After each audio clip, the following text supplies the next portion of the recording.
Ya, sudah 3 pekan SPBU swasta tak kunjung mendapat pasokan BBM dan menyebabkan banyak SPBU swasta sepi pembeli.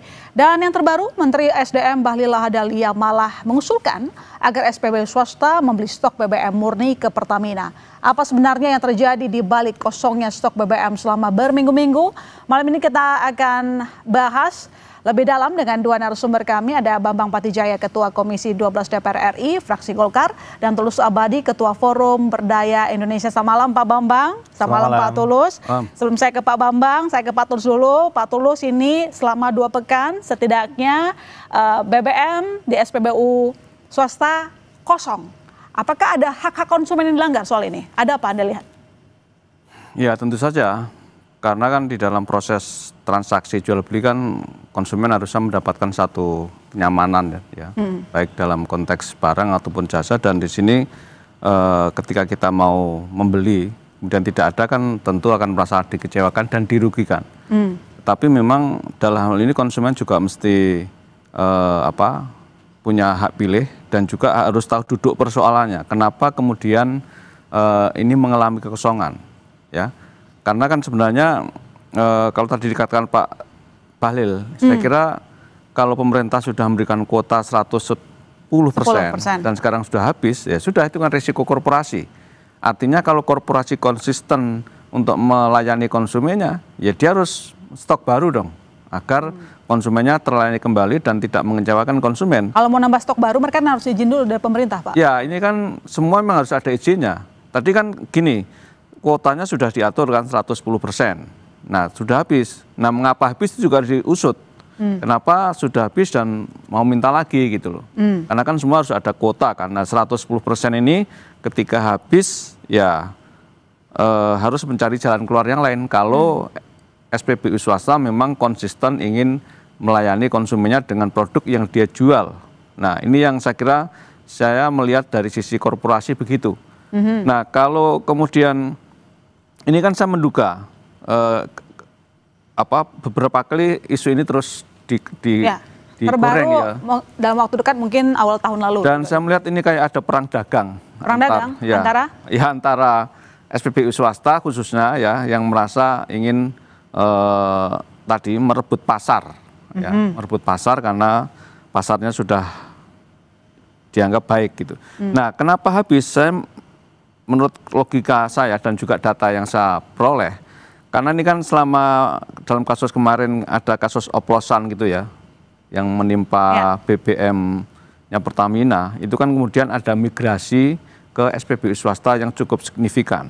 Nah, migrasi itulah yang tidak diantisipasi oleh SPBU swasta, yang kemudian sudah dikasih stok 10% dari 100 tadi menjadi 110%, harusnya kan sangat cukup kalau memang bisnis plan-nya terkelola dengan baik dan sudah dimitigasi. Nah, ini kan ada proses migrasi yang signifikan, kemudian stoknya habis, mau minta lagi.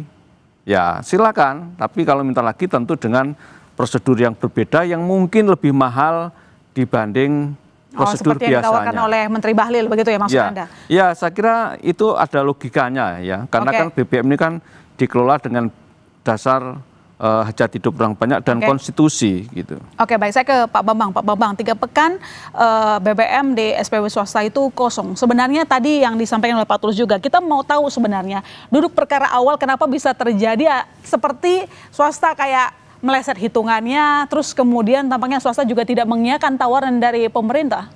Nah, ini kan saya melihat ini terkait dengan proses bisnis ya. Sebetulnya semua badan usaha swasta yang pemain SPBU ini, mereka itu sebetulnya kan harus punya perencanaan bisnis. Ya. Kemudian juga terkait dengan kuota impor mereka, ini kan mereka sendiri yang mengajukan kepada pemerintah. Lalu kemudian secara umum ini kan ada 5 badan usaha yang diberikan kuota impor, mereka sendiri yang mengajukan. Lalu kemudian ini dimasukkan di dalam neraca komoditas negara. Jadi ini terencana dengan baik. Mereka yang mengajukan kemudian disetujui, dimasukkan dalam neraca komoditas bensin namanya. Nah, lalu kemudian diberikan lagi keistimewaan, mereka boleh menambah 10%. Nah, kalau saya lihat ini senada dengan yang disampaikan Pak Tulus, ini mungkin apakah SPBU ini kasihkan dia, ya kan, sehingga situasinya seperti ini. Tetapi yang jelas adalah memang di satu sisi pelayanan kepada masyarakat, walaupun ini adalah merupakan barang komersil, bukan barang subsidi, ya, bukan PSO. tetapi ya kita tetap harus mengatur itu. Nah, saya pikir win-win itu sudah diberikan. Nah, saya cek tadi kepada Dirjen Migas. Ini gimana progresnya? Kan ada ide dari Pak Menteri terkait dengan bagaimana kuotanya sudah habis ini. Lalu mereka boleh pengadaan BBM-nya melalui Pertamina, dalam hal ini Patra Niaga. Apa yang diambil? Ada dua tawaran kan. Pertama, apakah itu final product? Yang kabarnya mereka belum setuju nih. Tapi kalau base fuel oke. Tapi jangan terlalu lama. Maksud kami itu kan begini. Ini para badan usaha swasta jangan ngulur-ngulur. Jangan kemudian pada akhirnya ini menjadi terlalu gaduh. Karena barang ini sebetulnya mereka ini kan cuma hadir, cuma ada di kota-kota besar saja. Oke, Pak Bambang, kalau saya potong, artinya pihak swasta sudah mengiyakan untuk membeli base fuel ke Patra Niaga?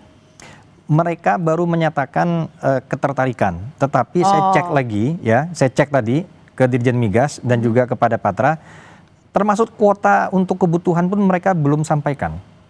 Jadi ini kan kita jangan terlalu berlama-lama, segera saja, jangan kemudian seolah-olah situasi ya dibenturkan antara pemerintah dengan konsumen masyarakat. Jangan, udah putusin aja, ya negosiasi saja karena ini base fuel. Nanti keuntungannya apa? Mereka tinggal memblended, ya, itu dengan zat aditif yang merupakan kekhususan sehingga itu memang betul-betul menjadi produk mereka. Oke, tapi kalau dalam kasus seperti ini, Pak Bambang, yang namanya konsumen sekali lagi kan harusnya punya pilihan. Kenapa mereka memilih ke Shell misalnya, bukan ke Pertamina? Itu biasanya kan mereka punya pertimbangan. Kalau kondisinya seperti ini, bukankah seperti mengabaikan kebutuhan dari konsumen? Ya, saya pikir begini, kita kan sekali lagi tidak mengabaikan juga kesempatan daripada SPBU swasta tersebut untuk pengadaan mereka. Tetapi ini kan persoalan cara. Caranya adalah silakan base fuel yang merupakan bahan baku. Ini sama standar RON 92, ya kan, RON 98, RON 95, ini sama. Tinggal beli saja melalui Patra, tinggal runding saja harganya yang tidak merugikan konsumen. Ini kan persoalan proses bisnis. Legowo saja, maksud saya, jangan kemudian gara-gara ini, sorry ya, seolah-olah nanti pemerintah dibenturkan dengan masyarakat. Jangan, udah, ini proses bisnis. Ataukah mungkin begini, Pak Bambang, kita tahu yang namanya bisnis kan maunya untungnya gede. Nah ini kalau beli di Patra Niaga mungkin kemahalan mungkin atau gimana, atau mungkin ada kebijakan tertentu saya bisa hitung-hitungan biaya supaya nggak lebih mahal jadinya harga jualnya mereka mungkin ke pasar. Betul, saya pikir ini kan juga menjadi satu momentum. Kita juga mendesak segera, udahlah, ini SPBU swasta nego yang cepat lah dengan Patra. Yang penting ini win-win lah, seperti itu. Jangan kemudian situasi ini digoreng. Ingat bahwa SPBU swasta ini market share-nya cuma 6% dari kebutuhan nasional kita. Ya, jadi memang mereka ada di kota besar, tapi jangan kemudian ini menjadi gaduh.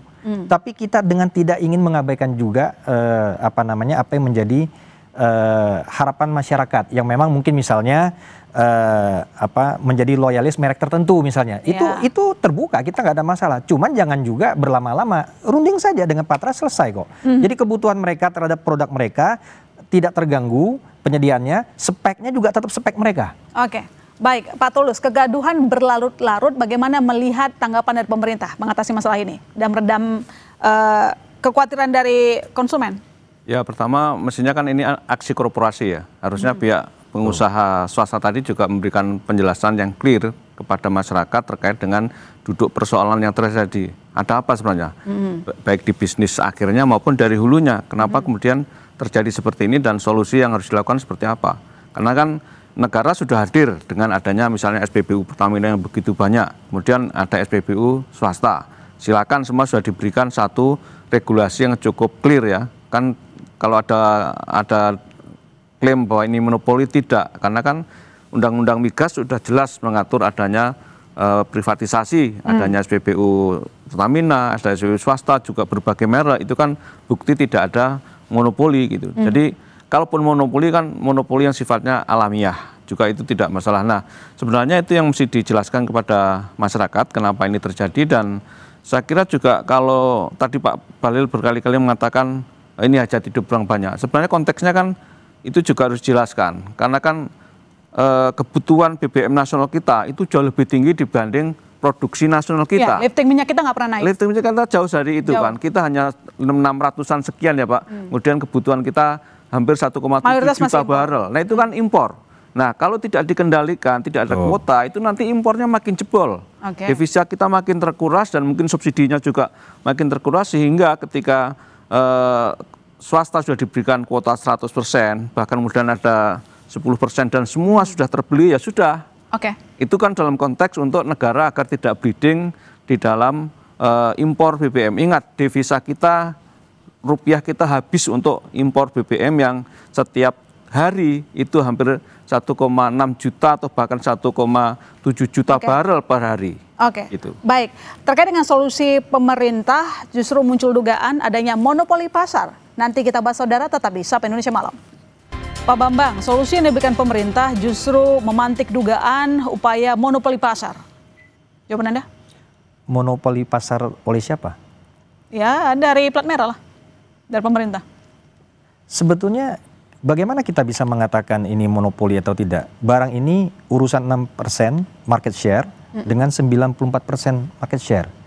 Kan memang Pertamina diberikan amanat oleh negara untuk mendistribusikan BBM, termasuk yang PSO, yang bersubsidi maupun yang non-subsidi. Pertamina punya 6.000 lebih SPBU seluruh Indonesia, Pertashop juga 6.000 lebih. Lalu SPBU milik swasta itu total se-Indonesia tidak lebih dari 400 SPBU.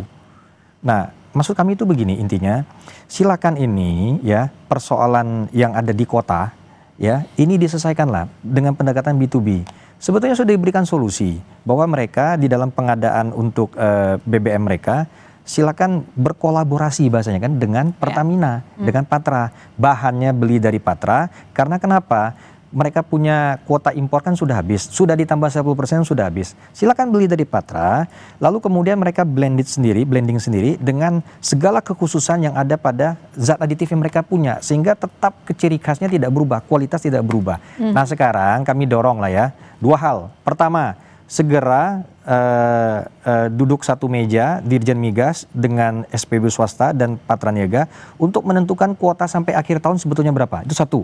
Yang kedua soal harga, runding lah. Jangan persoalan bisnis kalian ya, lalu yang dikorbankan masyarakat. Lalu kemudian seolah pemerintah tidak aware. Oh jangan begitu, jangan dibenturkan lah. Maksud kami itu ini udahlah. Ini hanya proses bisnis saja, jangan digoreng-goreng. Saya juga kasihan misalkan. Digoreng-goreng, siapa yang goreng-goreng? Nah itulah, atur sendirilah seperti apa bahasanya seperti itu. Jadi intinya kita jangan sampai membuat gaduh lah ya. Intinya poinnya seperti itu. Ini proses bisnis, kemudian jangan sampai kemudian ada yang dibenturkan ya, seperti itu. Ada pertanyaan dasar sih Pak Bambang. Kenapa kuota swasta harus diatur? Dasar hukumnya apa? Ya, tentu ini kan barang komersil dan menguasai hidup hajat banyak orang banyak. Tentu harus diatur juga. Ingat bahwa ini kan tentang hajat hidup orang banyak. Dan ini sudah ditentukan di dalam peraturan kita dan juga ditentukan di dalam neraca komoditas barang, yaitu bensin. Ya sudah ditentukan, kalau enggak barang ini membanjir, bagaimana? Tetapi kalau lewat Patra, ya lewat Pertamina, semua kan diatur, itu negara.